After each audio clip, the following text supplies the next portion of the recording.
Hello friends, आज हम पढ़ेंगे यूनिट नंबर 12 भारत में पर्यावरण नीति।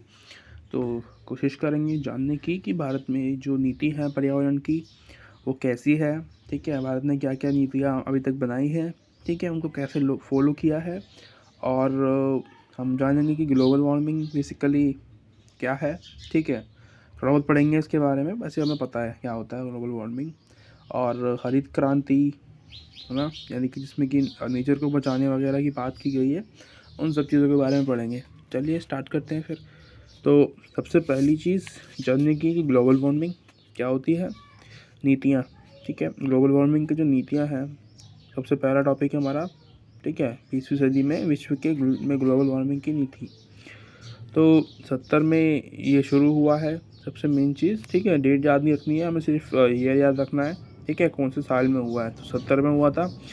पहले ये विचार था, उसके बाद ये चेंज होके एक मुद्दा बन गया। ठीक है, नेचर को बचाने का, ग्लोबल वार्मिंग का। ठीक है, और उसके बाद 85 में AGG नाम का एक समूह है जिसका गठन किया गया है, जिसका काम है कि वो इस ग्लोबल वार्मिंग पर जोर दे और देशों को जागरूक करे इसके बारे में, राइट। और 92 में क्या हुआ है, UNCED नाम का एक सम्मेलन हुआ रियो डी जनेरियो में। ठीक है, उसके बाद बर्लिन में 95 में COP में किया गया। और ये बैठक किसके बीच में हुई थी, ये थी अफ्रीका में, अफ्रीका के देश में। देश था एशिया का था, लैटिन अमेरिका था उसमें। ठीक है, कैरिबियन और पूर्व यूरोप के मध्य देश थे इसके अंदर। ठीक है, यानी कि वो देश जो कि अभी गरीब है, वो विकसित नहीं है, विकासशील देश है। ठीक है, ये सारे उन्हीं की कैटेगरी में आते हैं। ये कुछ नीतियाँ थी अंतर्राष्ट्रीय सरकार द्वारा, जिसमें ग्लोबल वार्मिंग को कम करने के लक्ष्य रखे गए। ठीक है जी, तो इसमें नीतियाँ थी, इसमें लक्ष्य थे कि भाई ग्लोबल वार्मिंग को कम करना है किसी भी तरीके से। अगला है हमारा भारत में ग्लोबल वार्मिंग कार्यक्रम। तो कार्यक्रम 80 में भारत जब अपनी अर्थव्यवस्था को ऊपर लाने के लिए बाज़ार में उतरने की कोशिश कर रहा था या उतर रहा था, तो उस टाइम ये जो परेशानियां थी ग्लोबल वार्मिंग की, ये सामने आई। और पता चला कि देश में, यानी कि जो वर्ल्ड में जलवायु परिवर्तन बहुत ज़्यादा तेज़ी से हो रहा है। ठीक है, इसको रोकने के लिए नीतियाँ बना रहे हैं, और वो सारी नीतियाँ थोपी जा रही है विकासशील देशों पर। ठीक है, जो गरीब देश हैं, जिन्होंने अभी तक नेचुरल रिसोर्सेज का यूज़ भी नहीं किया है ठीक से, उनको। अगला टॉपिक ये वाला है, राज्य में वैश्विक ग्रीन हाउस गैस उत्सर्जन के बदलते आयाम। तो इसमें ज़्यादा कुछ तो नहीं है, बस भारत ने 2009 में कार्बन के उत्सर्जन को कम करने की बात की है। ठीक है, यानी कि 2009 में पहली बार बात की थी। उस टाइम जयराम रमेश हमारे देश के वन मंत्री थे, और उन्होंने दूसरे देशों से भी मतलब कहा कि कम करो इसको। ठीक है, हमें मतलब ऐसा विकास करना चाहिए जिससे कि नेचर को भी नुकसान ना हो। और एक टारगेट रखा गया 2020 तक, यानी कि 20 से 25% उसको कम करने का, उत्सर्जन को। ठीक है, कार्बन के उत्सर्जन को कम करने का टारगेट रखा गया। फिर बाद में आता है हमारा वार्ता संकल्प और पर्यावरण नीति। इसमें क्या है, जो पर्यावरण की जो नीति है वो एक ऐसी नीति है जिसमें एक क्षेत्र जो होता है, ठीक है, एक क्षेत्र और दूसरा भौगोलिक क्षेत्र आपस में क्या करते हैं, वो पर्यावरण के लिए सोचते हैं और उसके लिए विचार करते हैं। ठीक है, और अच्छा काम करते हैं नेचर के लिए, जिसमें कि क्या होता है कि सत विकास के लिए, मैंने बताऊंगा आगे इसके बारे में, सत विकास भी है इसके अंदर। ठीक है, वो भी इसीलिए बनाया गया था कि जो नेचर है उसके साथ में बैलेंस बना के विकास किया जाए।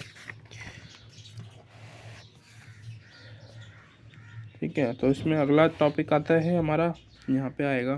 ठीक है, ऊपर वाले में कोयले के अलावा पर्यावरणवाद, सुनील नारायण थे एक।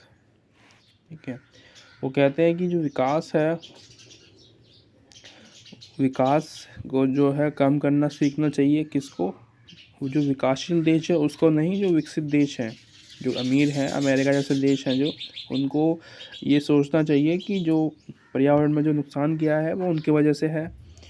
ठीक है, उन्होंने बहुत ज़्यादा नेचुरल रिसोर्सेज का यूज़ किया है, तो उसकी वजह से उनको वो चीज़ कम करनी चाहिए जिससे कि नेचर का नुकसान हो। ठीक है, और जो देश अभी गरीब हैं, ठीक है, जो विकासशील हैं, उनको अभी अनुमति दी जाए कि वो विकास करे। ठीक है, ये अमीर देश जो है, इन्होंने क्या है, पहले से बहुत ज़्यादा नेचुरल रिसोर्सेज का यूज़ किया है और वो उस सब का इंजाम लगाते हैं गरीब देशों पे, और जो विकासशील देश हैं उन पे ये लोग कर रहे हैं ये सब, हमारे टाइम में नहीं था इस तरीके से। अगला आता है हमारा सतत विकास और जलवायु परिवर्तन। इसके बारे में बताया था मैंने। सतत विकास का मतलब समझाऊंगा यहाँ पे, बस और ज़्यादा नहीं बताऊंगा इसके बारे में। सतत विकास का मतलब होता है कि नेचर को और उद्योग को साथ में लेकर चलना। ठीक है, यानी कि बैलेंस रखना, कि क्या पता उद्योग बहुत ज़्यादा हो जाए जिसकी वजह से पर्यावरण जो है उसका नुकसान हो, है ना, तो वो नहीं होना चाहिए। दोनों का बैलेंस बना रहे, पर्यावरण भी सुरक्षित रहे और हमारा उद्योग भी, हम लोग विकास भी कर पाए। ठीक है, तो ये नीतियाँ बनाई थी उत्सर्जन को, जो ग्रीन हाउस गैस जो होती है उसको कम करने के लिए। ठीक है, यानी कि उत्सर्जन जो होता है उसको कम करने के लिए। और इसमें और कुछ है नहीं। ठीक है, तो यही था जलवायु परिवर्तन, यानी कि जो ग्लोबल वार्मिंग है उसके बारे में था, वो बता दिया है क्या होता है। सबसे इम्पोर्टेंट चीज़ यहाँ पे आती है, थोड़ा सा यहाँ पे बताऊँगा। सब विकास का जो भारत का मॉडल है वो यहाँ पे देखा जा सकता है, जो ऊपर लिखा हुआ है ना, नो पॉवर्टी, ज़ीरो हंगर। इसमें अगला है good health and well being. अगला है क्वालिटी और क्वालिटी एजुकेशन। नेक्स्ट है हमारा जेंडर इक्वालिटी। अगला है 6 क्लीन वाटर एंड सैनिटेशन।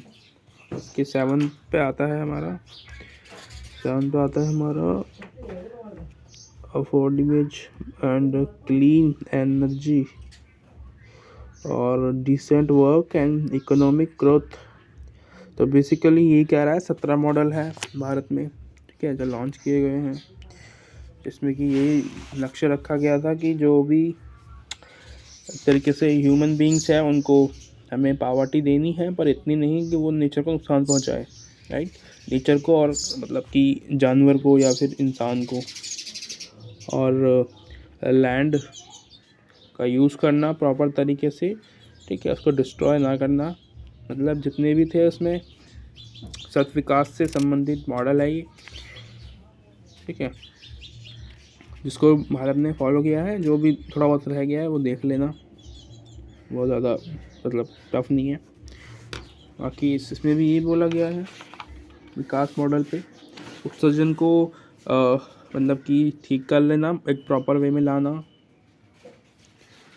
ठीक है, जलवायु में जो परिवर्तन हो रहा है उस पर कार्रवाई करना। ठीक है, उसको तो देखना ज़रूरी है। और हमारा स्वच्छ ऊर्जा और प्रॉपर जो एक एनर्जी है उसको डेवलप करना, और उत्सर्जन को तीव्र करना, आपदा जोखिम जो होते हैं हमारे, है ना, और उनकी जो तैयारी है उसमें सुधार करना, और मतलब उसको अच्छा करना। तो ये थे हमारे विकास मॉडल, सतत विकास। ठीक है, तो मिलते हैं अगली वीडियो में। Thank you so much.